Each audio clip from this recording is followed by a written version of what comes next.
Assalamualaikum warahmatullahi wabarakatuh. Hai teman-teman, ketemu lagi bersama saya Nova Fitria dengan NIM 2120202108. Masih pada mata kuliah yang sama, yaitu pengembangan media dan sumber belajar yang diampu oleh Bapak Dr. Muhammad Isnaini SAG MPD. Nah, pada video kali ini saya akan bahas mengenai klasifikasi sumber belajar. Sebelumnya kita akan mengulang kembali apa itu sumber belajar. Menurut Kamus Besar Bahasa Indonesia atau KBBI, bahwasanya sumber belajar ialah sesuatu atau orang yang dapat dijadikan tempat bertanya tentang berbagai pengetahuan. Sumber belajar ini merupakan semua sumber baik berupa data, orang, atau bahkan wujud tertentu yang dapat digunakan siswa dalam belajar baik secara terpisah maupun terkombinasi sehingga mempermudah peserta didik dalam mencapai tujuan belajar. Nah, itu dia teman-teman sedikit pembahasan ulang kita mengenai pengertian sumber belajar.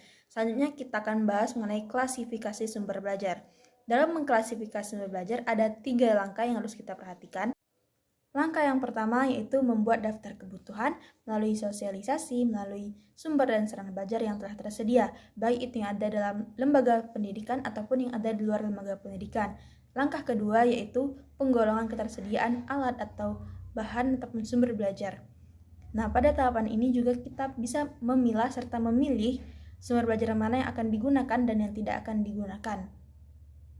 Selanjutnya, jika sumber belajar sudah tersedia, langkah yang terakhir, yaitu langkah yang ketiga, memanfaatkannya sesuai dengan kebutuhan dalam proses pembelajaran. Itu dia 3 langkah klasifikasi sumber belajar. Selanjutnya itu pengelompokan sumber belajar.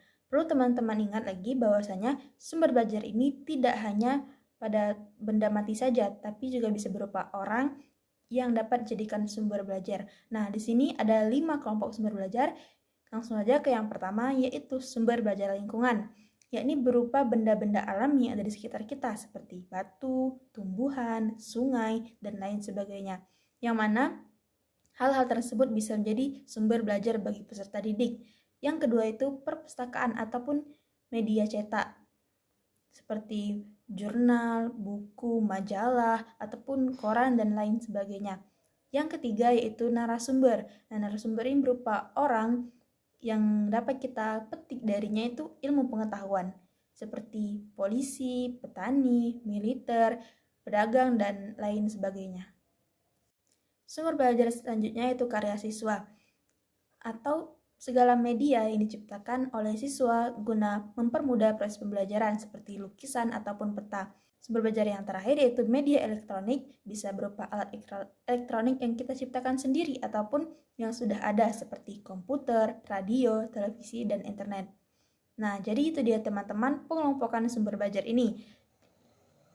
Dapat kita ketahui bahwasanya sumber belajar ini luas sekali cakupannya, tidak hanya benda mati saja ataupun hanya buku, melainkan juga bisa berupa orang ataupun tumbuhan-tumbuhan, sawah, dan hal-hal lain yang ada di sekitar kita.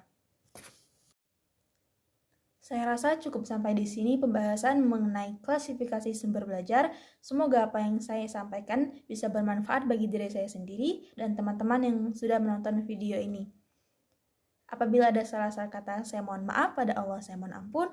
Wallahul muwaffiq ila aqwamit thoriq. Wassalamualaikum warahmatullahi wabarakatuh.